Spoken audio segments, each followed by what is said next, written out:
¿Listo para embarcarte en una aventura literaria inolvidable? Entre Párrafos es un podcast emocionante que se está transformando en tu portal a un mundo de historias cautivadoras, discusiones profundas y entrevistas inspiradoras con autores talentosos. Sumergite en el reino de la literatura y déjate llevar por la magia de las palabras, descubriendo libros de nuevos autores.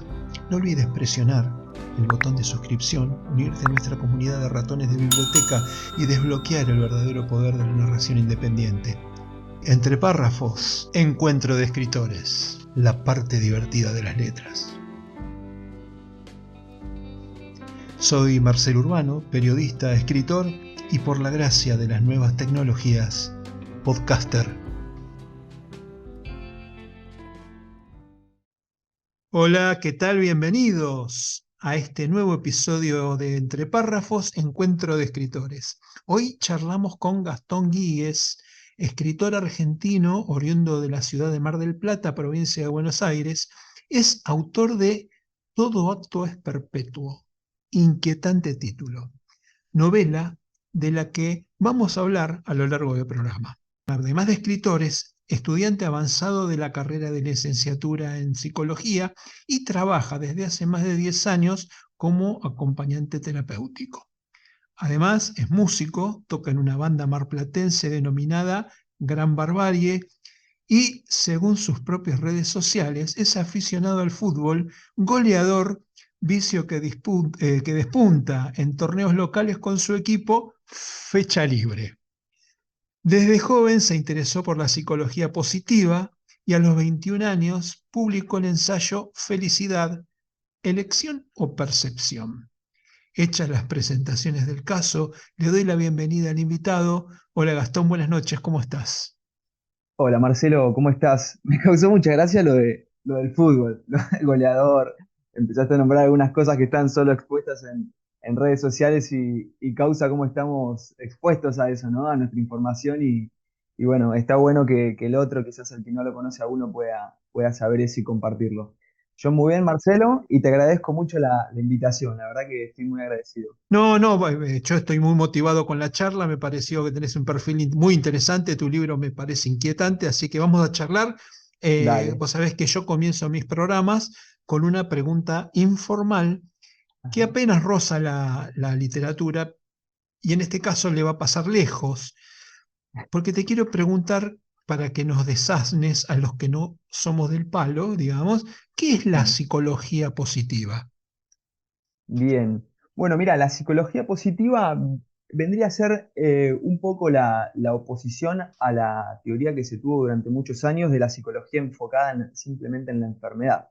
Eh, yo me empecé a interesar mucho en la psicología positiva cuando me di cuenta de que había mucho por desilvanar de lo que era la conducta sana de un paciente y poder potenciarla en algún sentido para que no solo tenga que ser la concurrencia a terapia de una persona o, o sí, a cualquier tipo de terapia, simplemente por el hecho de tener síntomas o de padecer, sino que simplemente uno puede iniciar una terapia simplemente para ver en dónde está parado, cuáles son sus coordenadas, qué es lo que puede potenciar.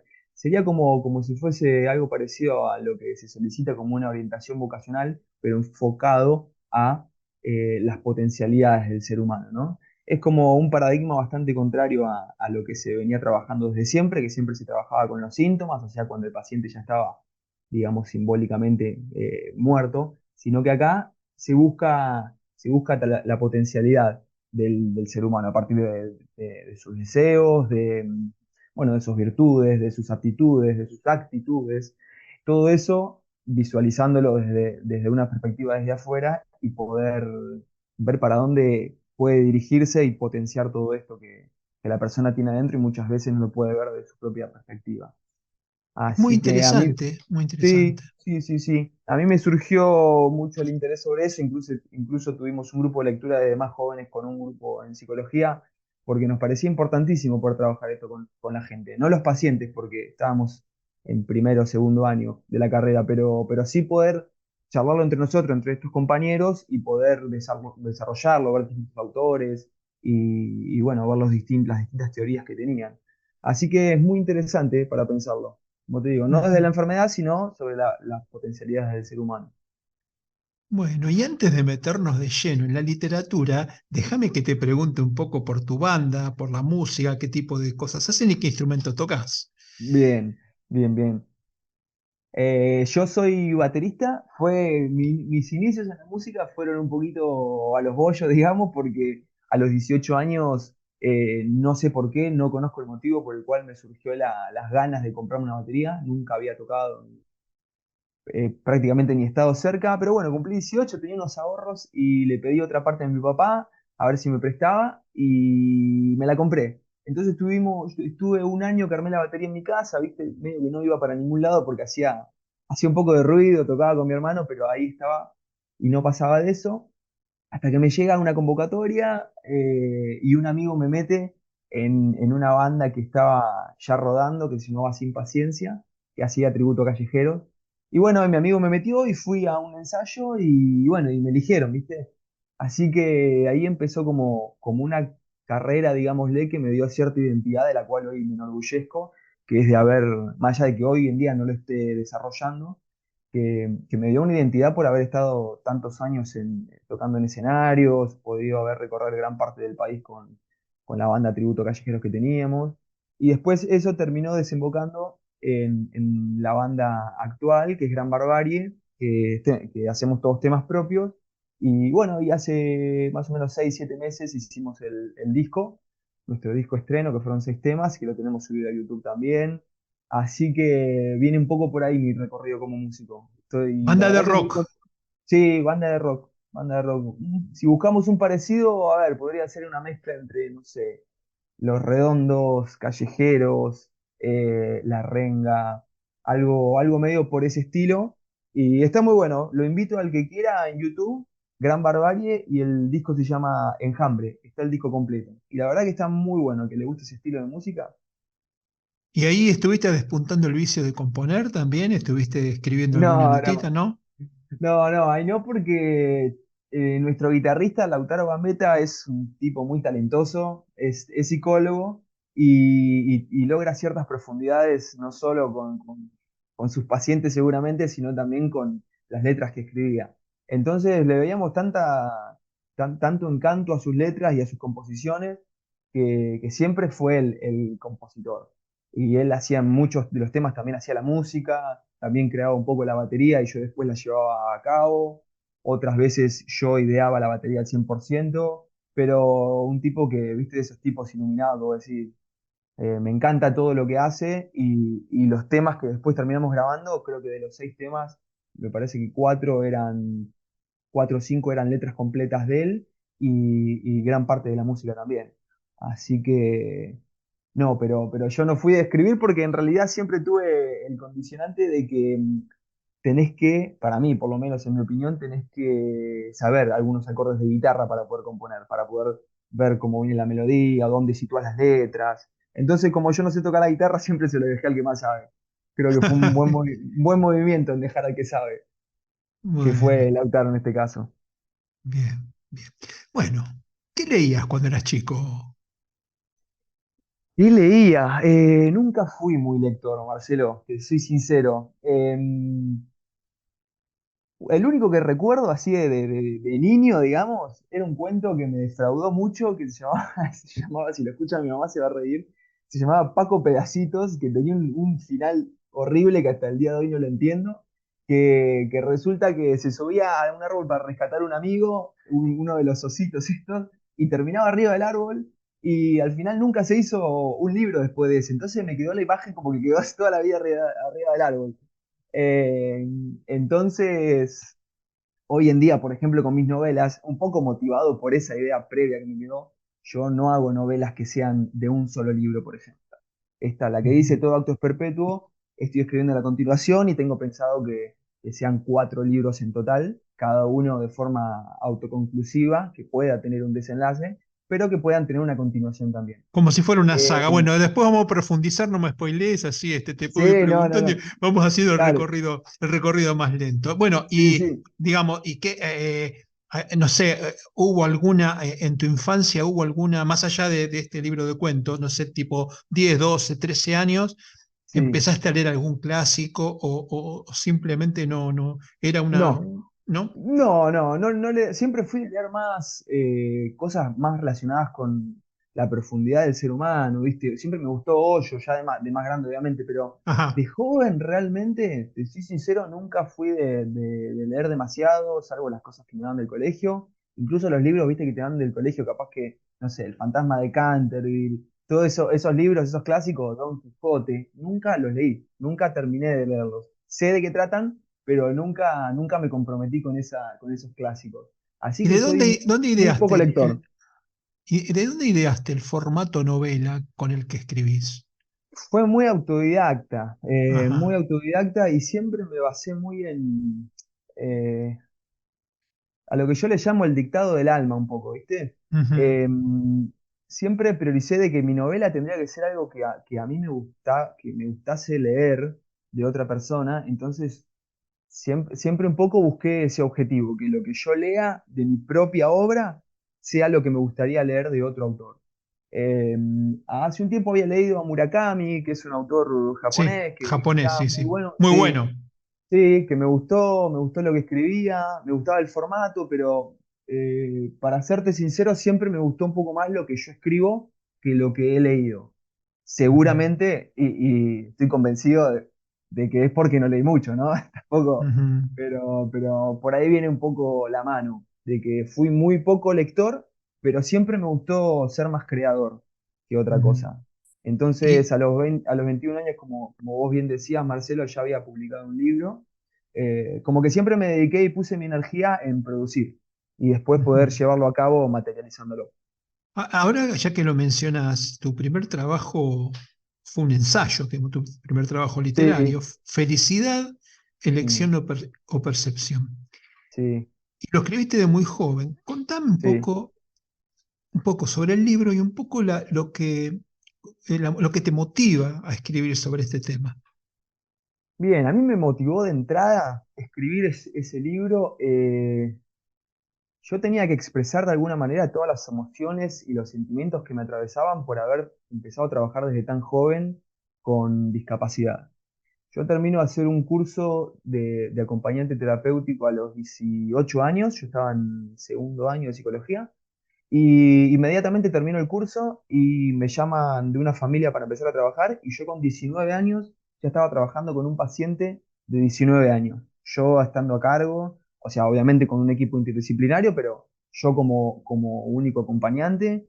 Entonces, eso generó en mí una ruptura interior enorme, en donde me hizo repensar un montón de cosas. Por ejemplo, siendo gráfico, este paciente había tenido hipoxia cuando nació, entonces habían quedado algunas secuelas motrices, lo cual, por ejemplo, entre una de ellas le impedía eh, subir y bajar un cordón con normalidad, iba con andador, un chico de 19 años. Entonces, viste, yo teniendo la misma edad y viendo las condiciones de cada uno, a mí me produjo un quiebre emocional inmenso y inmediatamente con 19 años me di cuenta de la finitud de la vida, de que no todas las personas estamos en las mismas condiciones, de que tenemos que considerar que somos unos privilegiados quienes tenemos las capacidades típicas, por decir de alguna manera. Y ahí ya me volví muy emocional, muy sensible al ser humano, muy con la idea de poder ayudar al otro siempre que yo pueda. Entonces ahí fue, ¿viste? Cuando empecé a trabajar con discapacidad. Y bueno, y eso lo empecé a escribir, así como borrador, lo empecé a guardar en un cajón y al cabo de un tiempo, habrán pasado 6 7 meses, lo saqué, desempolvé todo y dije, ¿por qué no hacer un libro con esto? Con ninguna pretensión ni de venderlo ni de nada, sino de materializarlo simplemente, de verlo en mis manos. Y junté todo, lo separé en 10 capítulos y fui a una imprenta, que ni siquiera una editorial, una imprenta a la vuelta de la Universidad de Mar del Plata, y mandé a imprimir 200 ejemplares. Y bueno, me llegaron los 200 ejemplares, me acuerdo que los fui a buscar con mi papá en su momento y empecé a golpear puertas. Fui a Libros de la Arena, fui a, bueno, una que se llama El Remate, que está en el centro acá de la ciudad también. Y después muchos que me compraron, que eran gente conocida, amigos de conocidos, porque era un tema que les interesaba a gran cantidad de gente y me sorprende que hoy en día también me lo piden, pero yo ya no lo tengo, solamente lo tengo en Claro, en formato en ebook. Pero bueno, Ujú. lo que me motivó básicamente fue la sensibilidad que me atravesaba en ese momento por trabajar con personas con otras condiciones. Bien, la verdad es que es fascinante lo que contás. Mm, Y sí. hoy trabajás digamos, tu forma de vida, digamos, es este trabajo. Sí, sí, sí. Ujú. Desde ese momento trabajo ininterrumpidamente con pacientes. El acompañamiento terapéutico tiene que si hay un buen vínculo terapéutico con el paciente, si hay una alianza con el paciente, si con la familia te llevas bien, si están las cosas claras, si con la obra social no hay demasiados problemas, son, son pacientes con los que podés estar años Ujú. sosteniendo un trabajo interdisciplinario. Por ejemplo, Martín, con uno de mis pacientes, estoy desde el 2015 con él, hace bueno, 8 años, que es un montón. Y casi siempre el resto de los pacientes fueron de 3, 4 años, pero por eso es como que el tiempo también te vuela y ves crecer a tus pacientes, ves cómo evolucionan, qué cosas antes estaban en déficit y hoy en día pudieron mejorar. Eh, pero sí, bueno, para responder tu pregunta, Marcelo, mi forma de vida siempre fue, desde que hice el curso, siempre fue trabajar de acompañante. Ujú. Me imagino que el acompañamiento terapéutico demanda varias horas por día. ¿Cómo dividís el tiempo para tu trabajo y el tiempo para escribir? Sí, demanda varias horas, pero al mismo tiempo es un rubro en el que no se trabajan demasiadas horas seguidas, salvo que sea escolar. Si vos haces un trabajo escolar o vas como acompañamiento a una institución, casi siempre sí son las horas escolares, que suelen ser 5 horas, que dentro del rubro es lo que más se trabaja, lo que más tiempo te lleva. Si no, casi siempre suelen ser 2 horas, 3 horas. Yo no suelo trabajar más de eso con cada paciente, pero sí tengo varios pacientes por día.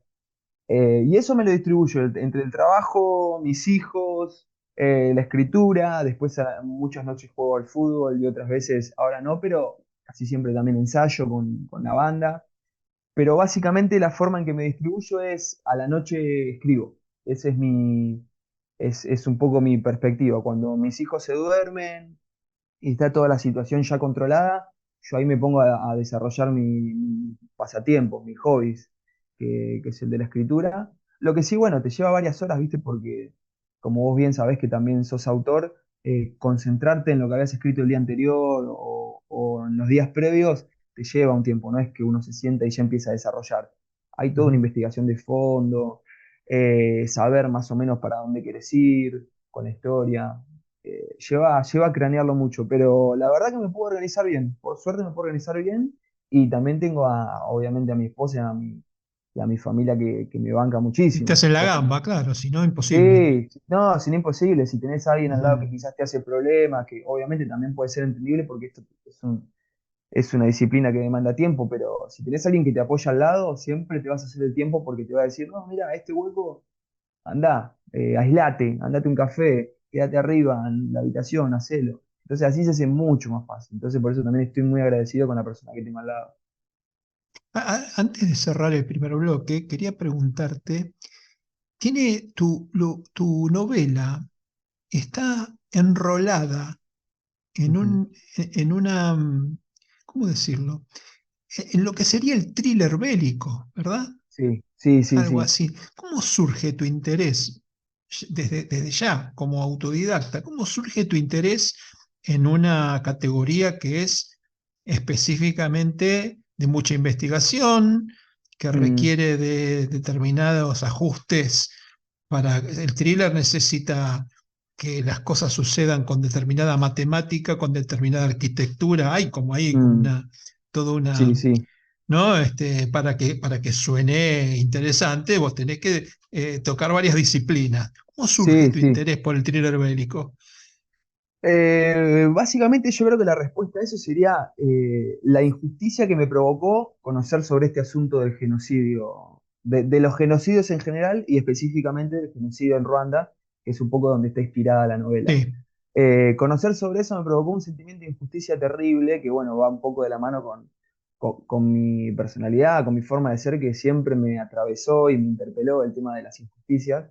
Entonces, al haber visto ese documental y ver a los sobrevivientes dialogando con el entrevistador y contando cuál había sido su experiencia dentro del genocidio, la verdad que me movilizó muchísimo. Y lo primero que pensé cuando vi ese documental en YouTube, que creo que se llamaba Los Justos de Ruanda, me parece que se llamaba. Hay otro que se llama 100 días de sangre, la guerra de los 100 días, bueno, tiene muchos nombres. Pero fue un poco eso, fue la injusticia y querer darle voz a esas mujeres que estaban expresándose con esa angustia y esa tristeza que se expresaban en sus facciones, en su mirada, en su perspectiva futuro, en las violaciones que habían sufrido. Yo creía que no me podía pasar de largo eso.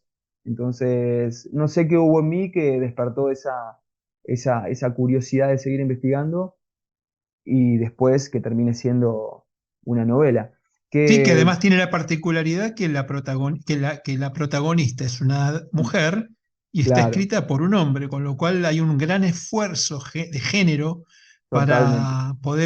para poder sobrellevar un personaje difícil, Mm, complicado, eh, sí, bueno, con lo que leí hasta ahora, conflictuado, digamos. sí, Entonces, sí, sí. bueno, hay todo un trabajo, casi te diría que tuviste que laburar con tu propia Sí, psicología, ¿verdad?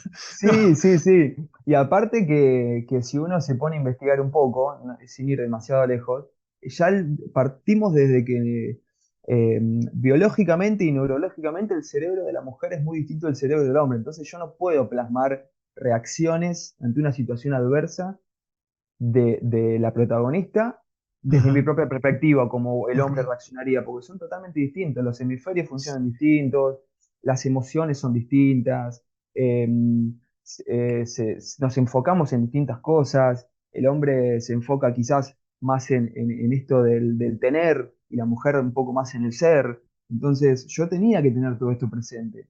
Yo tenía que tener cierta idea de cuáles eran las diferencias entre ambos géneros para poder explicar o describir las reacciones que puede tener una mujer en situaciones como por ejemplo un intento de violación, que también sucede en un fragmento de la novela. Entonces, todas esas reacciones yo tenía que investigarlas, cerciorarme de que sean así, porque yo cada párrafo que lea un lector de mis obras, necesito que si estuvieron en esa situación o conocen de eso que estoy hablando, sepan que es algo parecido a eso. Obviamente yo no lo viví, pero que es algo que no está alejado de la realidad y que no desprestigie o no, no sé si desprestigie, pero que no le saque valor a lo que estoy escribiendo. Que no pueda refutarse, digamos, ¿no?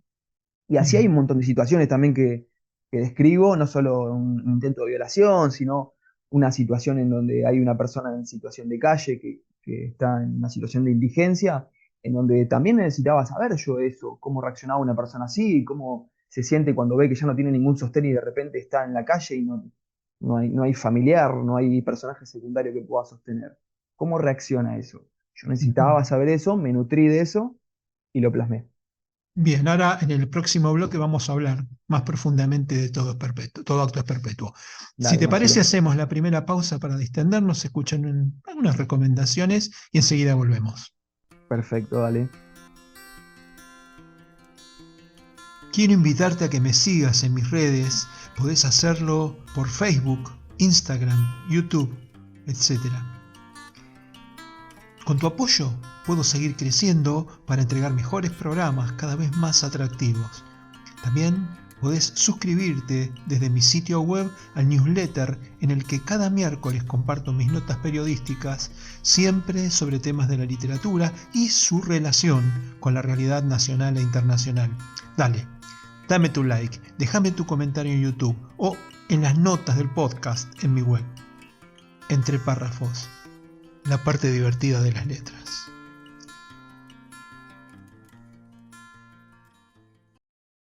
Frases graciosas de gente aparentemente seria. Un aporte de entre párrafos para la batalla contra la polución periodística y el lawfare. Hoy, Sócrates. Una divertida anécdota sucedió cuando un adinerado ateniense le quiso contratar para que educase a su hijo. Sócrates le pidió 500 dracmas por el trabajo, un total que al rico griego le pareció excesivo. Contrariado, le comentó al pensador: por ese dinero puedo comprarme un asno. No obstante, Sin inmutarse, le contestó: tienes razón, te aconsejo que lo compres y así tendrás dos. La frase de hoy: por supuesto que debes casarte. Si consigues una buena esposa, te convertirás en alguien feliz. Si consigues una mala, te convertirás en filósofo. Frases graciosas de gente aparentemente seria en entre párrafos, la parte divertida de las letras.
Estamos de regreso con nuestro invitado Gastón Guíguez, repasando su historia, su obra y su pensamiento. Bueno, como anticipamos en el bloque anterior, vamos a profundizar en el título y en el desarrollo de su novela Todo acto es perpetuo. Mm. Bueno, contanos cuál es el nudo. Ya sabemos cuál era digamos, el contexto. Ahora contemos el nudo dentro de lo posible y sin spoilear nada. ¿Cuál Sí, es el sí. nudo de la novela? Bueno, básicamente el hilo que dirige un poco toda la novela es la capacidad de resolución que puede tener una persona ante una situación tan catastrófica como lo es un genocidio que recae sobre el pueblo en el que vive. Un poco esa es la consigna general. Y después, desgranando un poco la idea, puedo nombrar que en un principio se trata de Maniva, que es la protagonista, eh, vive con su núcleo familiar, vive con sus 5 hermanos y con sus 2 padres en un pueblo que se llama Lac de Mesla. Y el pueblo, más allá de que están en un momento de tranquilidad y de paz, siempre estuvo conflictuado con otra tribu, eh, que a partir de un determinado momento, la otra tribu, a partir de una orden de las autoridades, eh, saca las armas más rudimentarias que tiene en su casa y los obligan de alguna manera a atacar a esta tribu a la que pertenece Maniva, que es nuestra joven protagonista. A partir de eso empieza toda una historia en la que lo primero que hacen ellas, yo esto lo cuento porque es el primer capítulo y es con el suspenso que así arranca, y es Maniva oculta con sus 5 hermanos y con su amigo que es Epimaki, que justamente estaban en su casa en el momento, en la casa de ella. Están estos personajes ocultos en un pantano, ¿no? Con el agua y con el barro hasta la cintura, hasta el pecho, los más chiquitos. Entonces estaban siendo perseguidos por esta tribu, eh, perpetradora. Y bueno, un poco la pregunta inicial del primer capítulo es esa: salir del pantano para ir en busca de agua, comida y lo demás para sobrevivir, o quedarse ahí adentro esperando a que termine el genocidio, que no se sabía cuándo iba a terminar esta persecución. Entonces, ahí empieza todo. Y después van surgiendo muchas situaciones, pero es una lectura muy fluida en la cual, no la complejizo demasiado, sino que yo siempre pretendo de que el lector pueda hacer una lectura fluida y que pueda imaginarse todo lo descriptivo que yo estoy contando. Entonces, trato de detenerme en lo descriptivo y por momentos no tanto, como para que pueda seguir adelante imaginando el entorno, imaginando el contexto, eh, pero al mismo tiempo sin detenerme demasiado en lo descriptivo. Entonces, bueno, la protagonista empieza con un montón de situaciones que tiene que atravesar con sus 23 años, con su incipiente juventud, con sus dudas, con sus inseguridades también, y con esa necesidad de sobrevivir muchas veces no solo por ella, sino también por sus hermanos y sus padres, ¿no? Que las necesitaban. La verdad que es fascinante la novela, viste que cuando me la mandaste, digo, Sí, empecé para tener, digamos, el background con el cual sí, íbamos a sí, hablar, y a me ojear. pareció que está claro, claro. Sí, Así sí, como me metí en tus redes sociales, también claro, claro, claro. este, me metí en la novela, me pareció que era fascinante. Bueno, tengo unas ganas bárbaras ya de preparar por lo menos la parte que voy a leer en el programa que sigue. Ah, bien. Veo que hiciste la publicación en un amigo en común, que es la gente de Tinta Libre con la que yo estoy publicando mi Ah, quinta mirá, novela y está saliendo ahora en septiembre y me mirá qué parecieron que bueno, son fantásticos. felicitaciones. Pero contame vos cómo llegaste a ellos, contame cómo llegaste y por qué los elegiste. Los elegí, a ver, vamos cronológicamente yendo para atrás. Vos bien sabrás que cuando uno termina de escribir un manuscrito, piensa que está todo el trabajo terminado y nada más lejos que eso para un escritor. Recién ahí arranca la travesía del héroe, ¿no? Un poco. Yo en mi caso lo que hice fue buscar una correctora profesional que me corrija la obra, que fue Adriana Masitelli, una genia que me mejoró la obra muchísimo. Por otro lado, Yamuna Duarte, una chica diseñadora en Buenos Aires, me hizo lo que es la portada. A partir de eso y teniendo el manuscrito, la portada y la corrección, empecé a mandar mails a las distintas editoriales a ver si alguna me respondía, por si quería leer algún fragmento o la novela completa y poder publicarme. Pero bueno, como le pasa a muchos, me desilusioné un poco con eso. No obstante, seguí No le adelante pasa a y muchos, le pasa a todos. Para tu a tranquilidad, todos. te lo digo, Ah, Gastón. Sí, bueno. sí. Me pasó un poco eso, entonces medio que al conocer un poco opiniones ajenas sobre el asunto, desistí enseguida y dije, si yo tengo la posibilidad de autopublicarme, ¿por qué no arranco como la situación un poco me está empujando a hacerlo? Así que bueno, empecé a ver opciones y no me acuerdo bien cómo llegué, creo que por las redes sociales a Tinta Libre y vi que había muchos comentarios positivos, empecé a buscar novelas que tengan la edición de ellos y todo me indicaba de que estaba muy bueno lo que hacían. Me puse en contacto, me hicieron un presupuesto y siempre fue una atención magnífica, ¿viste? Yo me saqué todas las dudas que tenía con ellos. ¿Viste cuando una situación va todo para adelante y con un diálogo que es fluido, que te responden enseguida, que saben tu posición de autor novel, entonces también un poco te sostienen, te dice, bueno, mirá, Claro. acá estaría bueno hacerlo de esta manera. Ujú. Así Pero bueno, que la mira que verdad yo que ya soy bastante, voy por mi quinta novela sí. y he probado distintas, en 5 novelas las hice de 4 formas diferentes. Ah, mirá, Así que he probado varias cosas. Con la quinta, con la gente de Tinta Libre, me han mandado, tienen recontra organizado todo, la verdad que me han dejado muy sí. satisfecho. Yo la novela, igual que vos, tengo mi corrector. Ujú. Pero viste que ellos tienen sus planillitas donde te indican qué es lo que tenés que hacer, tenés que Todo, te llenar, mandan videos. la verdad es que ha sido fantástico. Yo también estoy muy, muy satisfecho y muy contento. De Es la hecho, primera con ellos, ¿no, Marcelo? es la primera vez que uso una editorial que no sea o mía o autogestión. Bueno, Claro. yo la primera novela mía me constituí yo como, como editorial. La Ah, segunda y mirá. la tercera fue totalmente artesanal, hasta la encuadernaba yo. Ah, La mirá qué cuarta bueno. la hice con mi corrector y lo mandé a una imprenta Mm, y todo el proceso, digamos, me manejo bien con la tecnología, así que aprendí a maquetar y a hacer el arte de tapa, etcétera, etcétera. bien. Y bueno, y viste, como uno hace prueba y error y siempre está buscando caminos, digo, bueno, conocí a Gastón, el dueño de Tinta Libre, lo conocí en la Feria del Libro, ahora en el mayo, cuando fue la Feria del Libro, le hice un Sí. reportaje, pegamos onda, le hice le hice una entrevista acá para el programa, Mm, y la verdad es que me encantó lo que me dijo, cómo me contó su organización, su mirada sobre el mercado editorial. Y sí. realmente al otro día lo llamé y le digo, bueno, vamos a hacer mi novela. Yo le había comentado que estaba buscando la forma de hacer la novela de la forma más, más económica posible, porque uno al Claro, final lo que se da cuenta es que un autor tiene que pagar para escribir. O sea, sí, sí, sí. es demencial. O sea, estamos en Sí, el medio de un... Yo soy el artista y tengo que pagar sí, sí, sí, sí. para Son escribir. Una las cosa, reglas del mercado. Sí, sí, sí, es es una una locura. locura. Así que bueno, comparto tu opinión de gente de Tinta Libre, la verdad que son muy, muy buenos. Sí. Los diseños, el diseño de tapa se los dejé a ellos. Ah, Inclusive hasta el maquetado, yo lo podría haber hecho yo, pero no, digo, no, no, todo, que hagan todo porque lo saben hacer, porque lo tienen está recontra bueno. claro.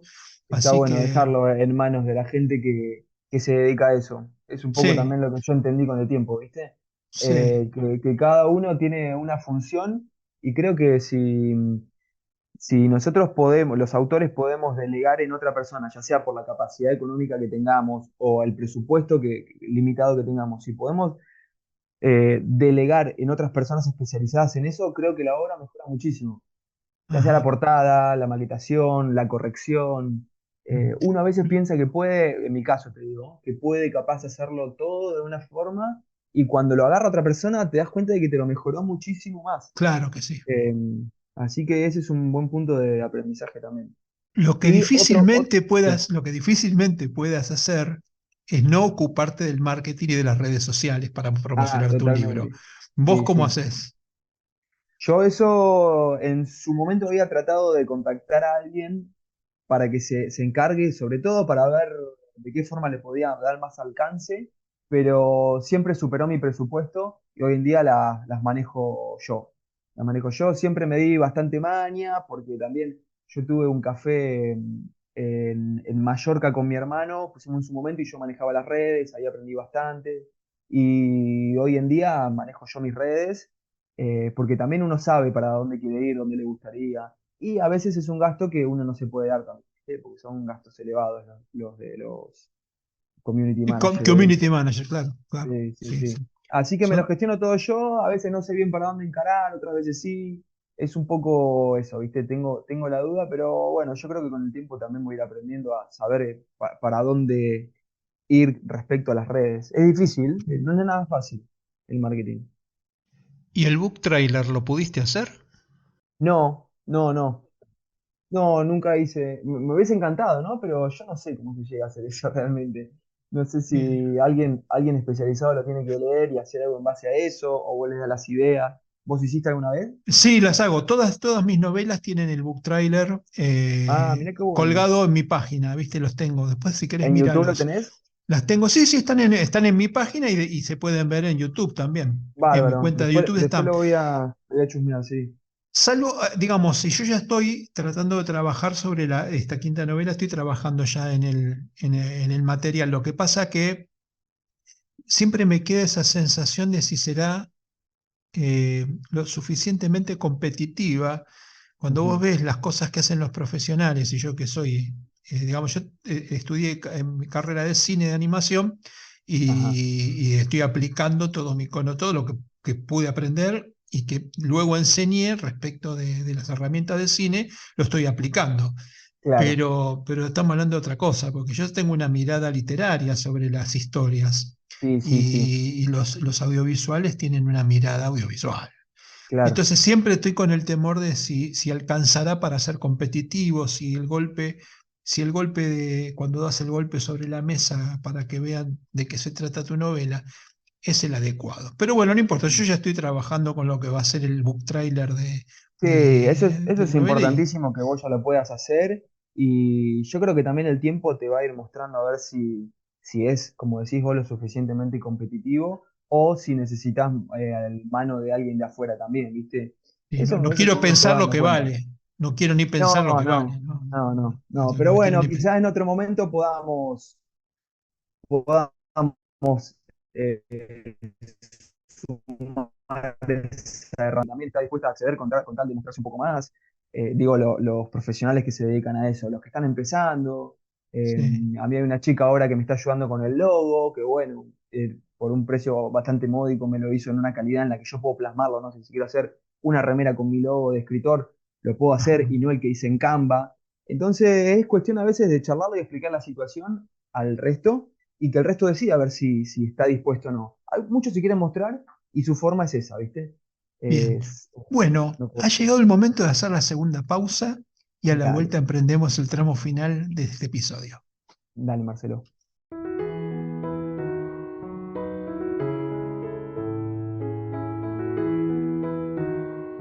Quiero invitarte a que te suscribas gratuitamente a mi canal de iVoox. Solo con apretar el botoncito de suscribirse en el player de este podcast vas a recibir información, novedades y sorteo de libros.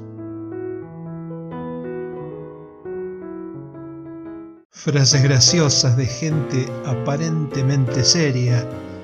Un aporte de entre párrafos para la batalla contra la polución periodística y el lawfare.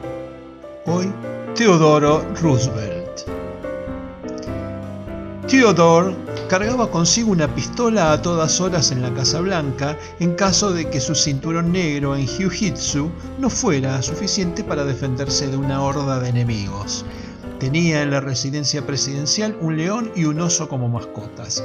Mientras estaba de campaña para ser elegido por un tercer mandato, sufrió un intento de asesinato. Un tipo le disparó en el pecho y, herido gravemente, decidió terminar su discurso antes de permitir que lo llevaran al hospital. La frase de hoy: si pudieras patear en el trasero al responsable de casi todos tus problemas, no podrías sentarte por un mes. Frases graciosas de gente aparentemente seria, en entre párrafos la parte divertida de las letras.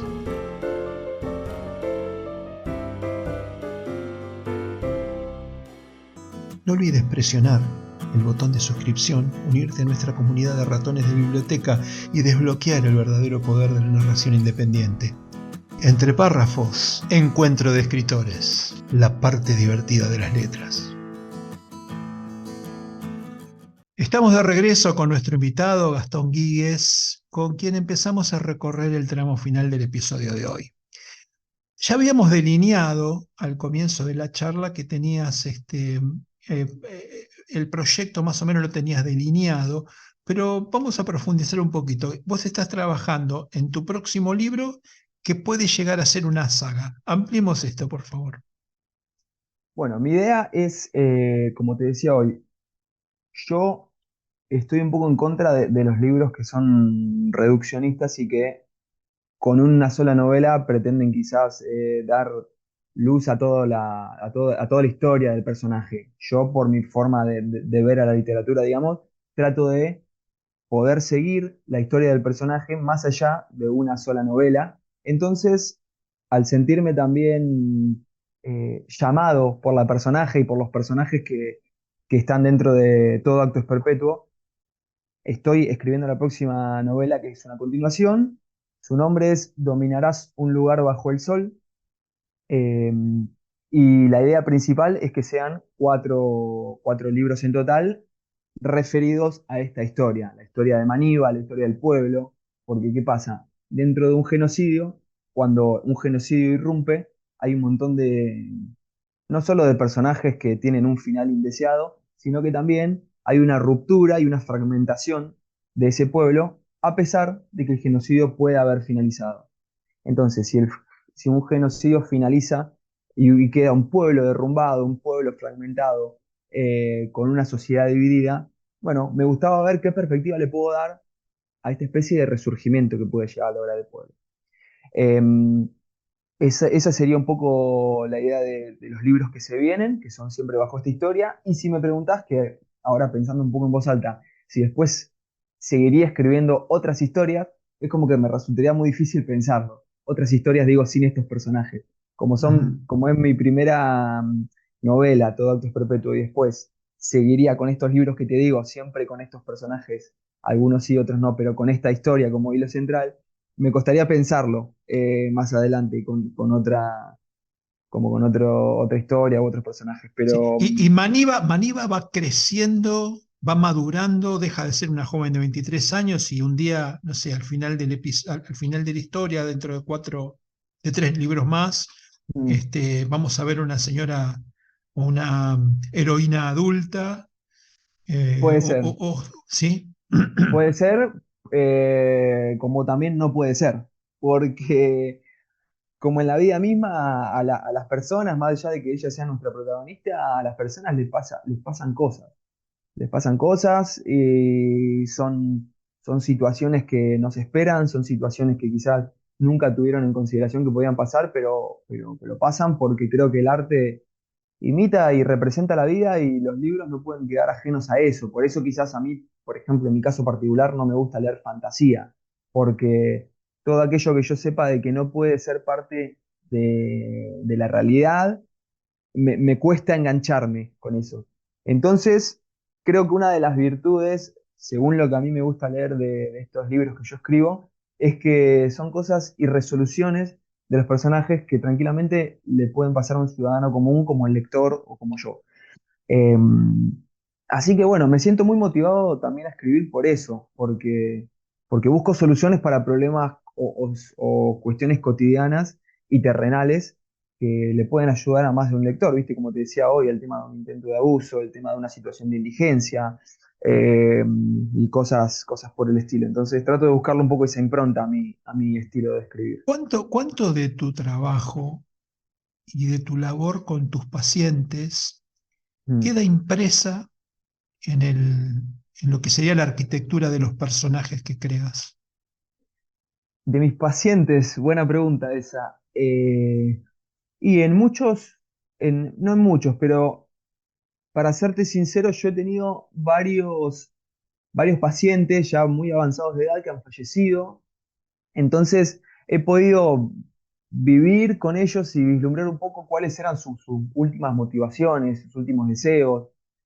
Entonces, bueno, eso quieras o no, uno lo puede extrapolar a personajes. Sobre todo en la primera novela, en Todo Acto es Perpetuo, hay una persona que se llama Gosh, que es un personaje que es un señor, un adulto mayor que tiene ciertos diálogos con Aníbal y que tiene algo de sabiduría que le dio la experiencia de la vida, por haber sido, digamos, testigo del pasado y un montón de situaciones. Entonces, yo en él sí pude imprimir un montón de aprendizajes que me han dado mis pacientes en sus últimos momentos, ¿no? Esto de valorar un montón de cosas de la vida o de qué es lo importante, qué no, la importancia de tener una buena conversación que nos es difícil de tener con una persona cercana, por qué no tenemos que relegar o dejar de lado algunas cosas que podemos resolver hoy en día y no dejarlas para adelante, para el futuro.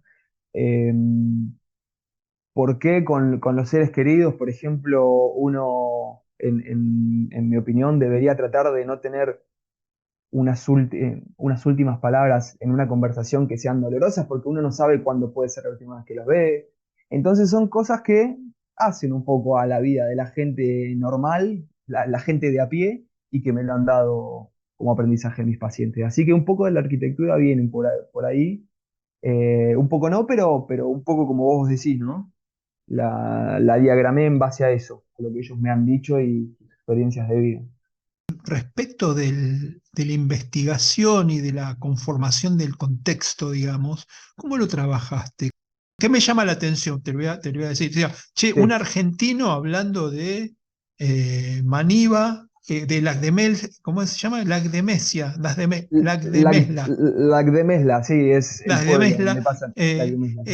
Entonces, mira, un argentino hablando de las de Mesla Mm, sin haber armado, me parece una locura no haber armado, yo estoy seguro que lo hiciste, no haber mm. armado un contexto y una mirada ancestral sobre el tema para poder entrarle después a la novela con justa causa, digamos.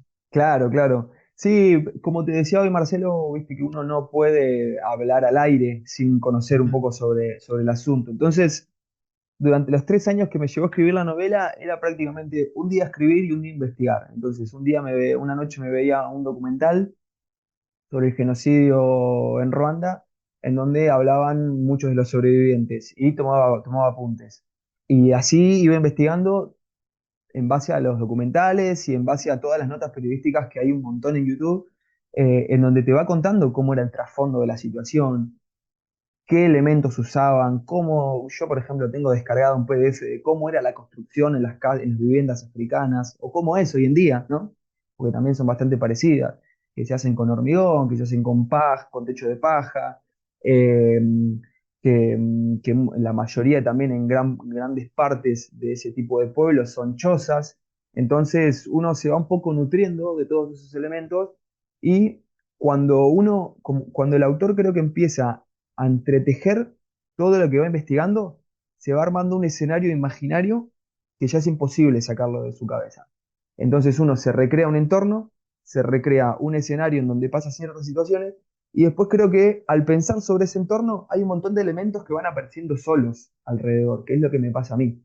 Entonces, al pensar sobre la construcción de las viviendas, me imaginé un pantano, me imaginé un bosque en donde podía haber un elemento irruptivo, como fue, por ejemplo, en la novela Un contenedor marítimo. ¿Qué hacía un contenedor marítimo en medio de un bosque, por ejemplo? Donde pasa gran parte de las situaciones de la novela y que me resulta un elemento fundamental. Entonces, la investigación te va llevando un poco a eso, vas tomando muchísimos elementos y vas creándote una historia, creándote un contexto y un escenario en donde después, si la situación de los personajes se va expandiendo, uno tiene que expandir también su imaginación y ver para dónde quiere que vaya, cómo era este otro lugar. Muchos de los personajes de mi novela se tuvieron que exiliar para salir un poco del genocidio, tuvieron que cruzar la frontera cuando una frontera estaba custodiada. Entonces, ¿cómo lo hicieron? ¿De qué manera? Y las tradiciones de esos pueblos, aparte, son bastante claras. Si vos buscás en un documental o una entrevista, tienen sus rituales, tienen sus formas de manejarse. No, ellos no se manejaban con armas de fuego, por ejemplo. Todo lo que era material para salir a perpetrar el genocidio, porque en realidad el genocidio fue elaborado por la mente de un financista pero llevado a cabo por la población. Entonces, desde la radio local, que en Ruanda era la radio de las Mil Colinas, ejercían esa inercia a que salgan a matar y las armas que usaban eran las que le proporcionaba este financista, que eran armas rudimentarias, ¿no? Estamos hablando de palos con clavos, estamos hablando de contenedores llenos de machetes que llegaban para distribuir entre la población, estamos hablando de hachas, muy pocas armas de fuego que solo eran usadas por los que tenían los mandos militares más altos. Ujú. ¿Cómo trabajaste? ¿Con fichas? ¿Con, no sé, con cuaderno? ¿Anotabas en Cuaderno. una libretita? Sí, El tengo un viejo truco de la cuaderno. lapicera y el cuaderno. Sí, sí, sí. Yo en el cuaderno, ¿sabés por qué? Porque sobre todo a mí me pasa que con mi trabajo quizás acompaño, por ejemplo, un paciente los martes y los jueves, de 10 a 11 tiene terapia con psicología. Entonces yo lo acompaño, pero él entra solo. Entonces dispongo de esa hora para esperarlo a que salga. Entonces, o me iba al café de la esquina o me quedaba en el auto escribiendo. Entonces, yo tengo un cuaderno por novela, por ejemplo. En todo Actos Perpetuo usé un cuaderno con hojas A4 que me compré en un viaje a Brasil. Usé ese y completé ese y ahí escribí prácticamente toda la novela. Ahora tengo otro que me traje de España, que es donde estoy craneando Dominarás un lugar bajo el sol. Y por cada una de las novelas tengo un cuaderno diferente en el cual las hojas me bastan para escribir la novela, porque muchas cosas no las escribo en el cuaderno, sino directamente en la computadora. Pero la estructura general, lo macro, lo hago en cuadernos. Bueno, te voy a seguir preguntando cosas técnicas para inspirarnos entre Mutuamente. nosotros y para a los oyentes y a los escritores que nos siguen. Ujú. ¿Hiciste reuniones de lanzamiento para tu novela? Hice, hice una primera presentación acá en la ciudad de Mar del Plata, la hice en un café que se llama Garden, que, que fue un poco lo primero que hice, ¿viste? Siempre con la duda de, bueno, a ver, sí, presentarla iba a presentar, pero, ¿viste? Cuando uno está medio que no sabe qué hacer, si presentarla, si no, si lanzar toda una campaña más agresiva desde las redes, mi decisión fue hablar con este lugar, con Garden, que me den el espacio y yo llevé a mi gente, que habrán ido 30 personas, y ahí lo presenté. Pero ¿qué pasa? Yo ya había hecho un montón de publicaciones anteriores, incluso antes de terminar la novela ya publicaba frases y todo, entonces cuando a mí me llega el libro, yo ya tenía 80 ejemplares vendidos en preventa. Entonces a mí cuando me llegó la novela ya empecé a repartir. Tuve un poco ese empuje que no tuve que salir desde cero, sino que me había creado esa campaña con anticipación. Pero reuniones de lanzamiento después no tuve más que esa. no tuve más que esa. Sí tuve Bien. la posibilidad de presentarlo en Barcelona cuando fui en septiembre sí, del año pasado.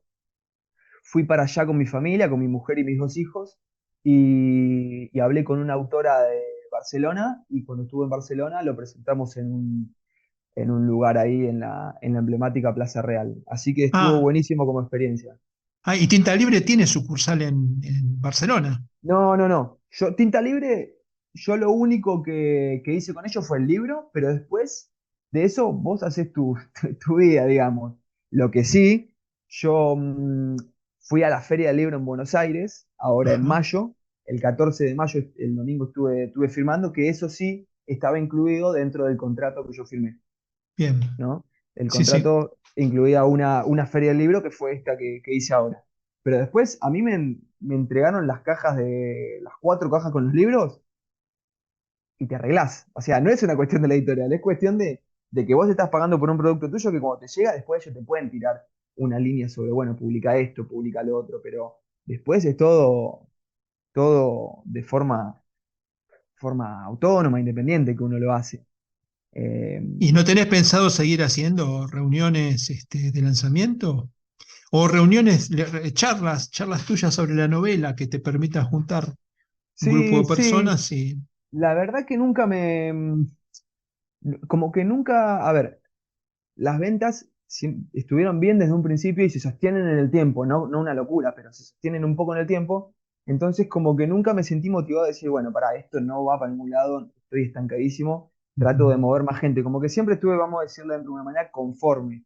En cuando voy a preguntar a Libros de la Arena cuántos se vendieron, bueno, me dicen, mirá, este mes se vendieron 5, bueno, buenísimo, este mes no se vendió ninguno, el otro se vendieron 4. Entonces, como que cierta conformidad me va llevando a no movilizar desde ese lado, esa herramienta, pero yo creo que es lo más necesario. Hoy en día en Mar del Ajá. Plata, por ejemplo, yo creo que en Mar del Plata no me conoce casi nadie como escritor, pero sí, ahora por ejemplo tengo uno acá arriba de la mesa que mañana tengo que enviar a Buenos Aires, ya mandé a Chile, mandé a España, a Rosario, a Santa Fe, ¿Y eso a cómo lo Córdoba. vendiste?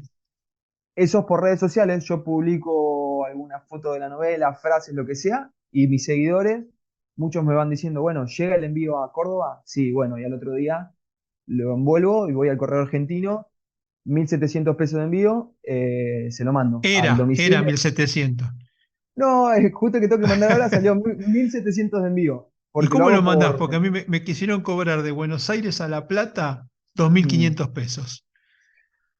Tenés que entrar a la página de correo argentino y hay un sector que se llama Pacar, que Sí. registrate ahí y tiene un descuento. Hoy en día es 1.700, no sé si dice acá, lo tengo que justo el libro, 1.720 y pico. Me sale a cualquier envío del país, me parece. ¿Cuántas páginas tiene tu libro? Tiene 466. Está Es un más o libro que menos como pesa, yo. sí, pesa 600 gramos, porque 600 yo gramos, igual lo que el peso a mío. mí Está también. bien, Sí, sí, sí, está sí. bien, está bien. Así que vos ahí haces el rótulo en la página y directamente lo pagás con débito, por ejemplo, y vas al lugar y entregás el paquete, no tenés ni que pagar ni nada, y ya, porque ya está pago. Bien. Entonces, te lo hace más fácil. Viste como Y todos nos vamos es colaborativo esto. Yo te digo, es, mira, te nece- tengo que es mandar necesario, sí. es necesario entre nosotros, Sí, sí, sí, sí. yo Yo rasco en tu su momento espalda, no tú tenía ni rascas la idea. mía. Claro, yo en su momento no tenía ni idea tampoco. Hasta que, bueno, vi que el envío cuando iba a correo argentino me cobraban también bastante y le dije ahí una forma más económica, me dijeron registrate acá y bueno, y ahí empecé, ya lo naturalicé esto de que me piden uno y bueno, genero el rótulo en la página, lo pago, lo pego en el libro envuelto y voy y lo entrego y a los 3 días le está llegando. Y lo estás vendiendo alrededor de 6.000, 6.100, 6.200 por ahí. No, yo lo tengo 4.000 el libro. Ah, Lo bueno. tengo 4.000. En la editorial Estás, está 6.000, pero yo siempre tuve la idea de que yo necesito, lo tengo un poco más barato porque necesito que se mueva. A mí no me sirve tener 4 cajas de libro en mi casa. Más allá de que esté un poquito más económico, yo si a mí me lo piden de forma personal o por las redes, yo lo vendo, sí, un poquito más barato. bien. Así que el que quiera, todavía me quedan ejemplares. Perfecto, perfecto. Bueno, sabés que a mí me pasó que yo también mi libro lo mando todo por correo y venía Ujú. pagando 1.400, 1.500 pesos y la semana pasada, no, 15, 20 días, Mm. Me quisieron cobrar 2.500 mangos en Correo Argentino y salí corriendo despavorido. Digo, no, no puede ser, me están estafando. Pero no Mm. conocía este detalle que me acabas de dar vos. Yo Sí, me meto en después te la paso el página de... link, Dale, pásamelo. Marcelo, para que te registres y directamente lo haces todo ahí, vas a ver que te va a resultar muchísimo más fácil. Bien. Bueno, resulta que me fui a Andreani. Digo, Ah, bueno, y Andreani me cobraba 1.600, que era lo que más o menos venía pagando claro. yo. Digo, bueno, no me parecía que fuera tan terrible. Mm, Eh, el libro yo, digamos, lo vendo a 5, mi libro lo vendo a 5.000 pesos, ¿no? A mm, 5.000 sí, y le pagaba la mitad, digamos, me lo pagás en efectivo o me mm, transferís, la mitad pagaba yo la mitad del envío. Entonces, ajá. bueno, más o menos, cosa como, terminas pagando 4.600 Sí, sí, digamos, sí. ¿no? Pero bueno, mi libro no tiene ya un año y medio. Claro. Salió en marzo el 30 de marzo del año pasado. Entonces, Ah, digo, bueno, ya lleva un tiempo puesto, no lo puedo poner igual que un libro nuevo. claro. Entonces, lo mandé por Andreani. ¿Sabes que tardó 4 semanas en llegar?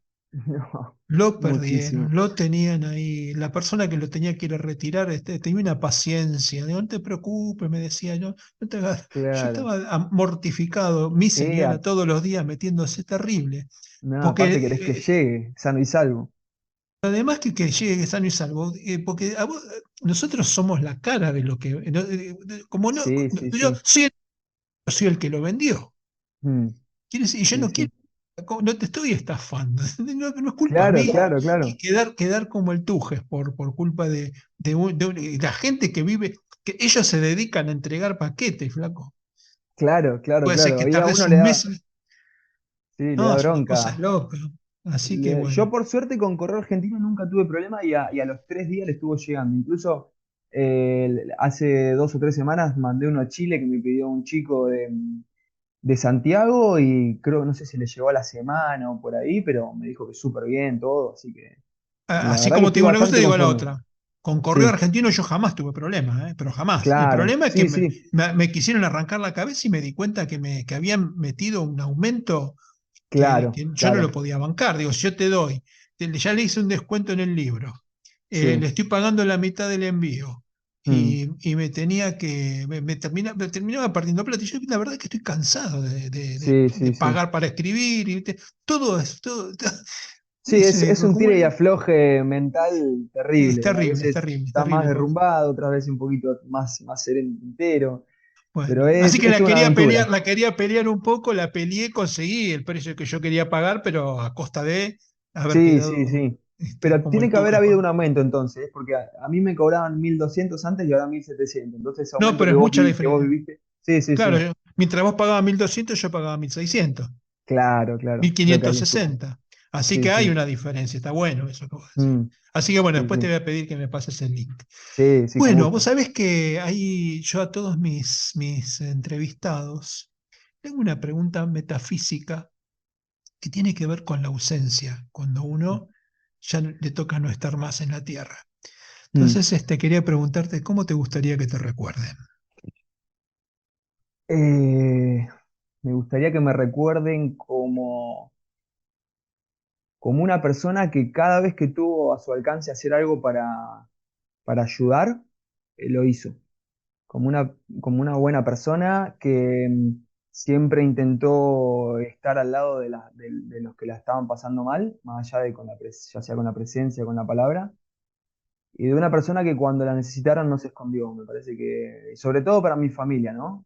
Porque después yo por lo menos tengo una visión de la muerte. A mí la muerte no me da miedo, nunca me dio miedo desde que empecé a trabajar en este rubro. Siempre consideré que la muerte es la finalización de este paso por lo eterno y que somos algo súper mínimo en algo gigante. Entonces, siempre lo viví con naturalidad y lo que sí te confieso que yo, por ejemplo, tengo escrita una carta por si algo me pasa. ¿No? Como para que la gente sepa, mis allegados sepan lo feliz que fui en mi infancia, que no me quedó nada por hacer, siempre acorde a la edad, ¿no? Obviamente que Ajá, de más grande otras cosas, pero acorde a mi edad que siempre fui muy feliz en todo lo que hice, pude hacer todo, lo que mi alma me dictó o lo que mi corazón me llevó por ese camino, nunca me guardé nada. Entonces, que el resto sepa y que tengan claro de que si me voy de forma temprana, me voy muy tranquilo porque pude seguir a mi corazón y hacer siempre todo lo que quise, ayudando al que Bueno, pude. recordanos dónde se consiguen tus libros.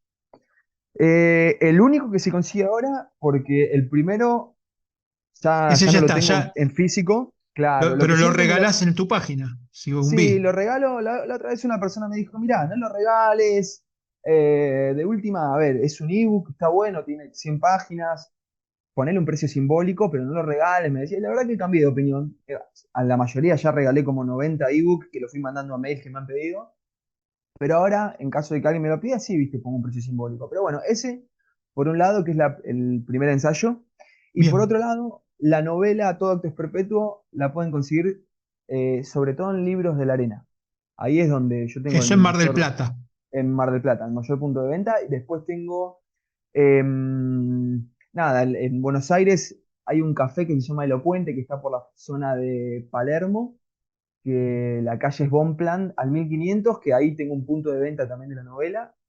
Y después acá, después lo que sea el resto del país, me contactan por las redes sociales, por Instagram sobre todo, y yo hago envío.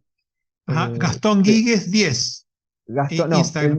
el mío es gastongigues.escritor. El mío personal es Gastón Guigues 10, pero después tengo el Ajá, escritor que es el gastongigues.escritor, que ahí subo todo lo relacionado al libro, a mis proyectos con la literatura, subo frases de la novela, explicaciones personales de por qué escribí tal o cual cosa, bien. el proceso y demás. Gastón, se nos ha ido el tiempo. Es una horita Bueno, y 10 que voló, estamos charlando. Tuvo, mira, voló, ¿viste? Voló. voló, sí. Porque hemos hablado de cosas importantes, de cosas profundas. La verdad que fue un Ujú. verdadero placer conocerte. Eso es un encanto de persona, así que se hizo muy fácil la Sí, bueno, charla. en mi caso también, Marcelo, te quiero agradecer muchísimo por este espacio que me das y por esta conversación tan amena que también pudimos llevar adelante, que como te digo, se me voló el tiempo y cuando eso pasa significa que estuvo bueno y que fue agradable el momento. Así que te agradezco muchísimo. Bueno, Gastón, hasta la próxima. Hasta la próxima, te mando un Chau, abrazo. chau. Chao.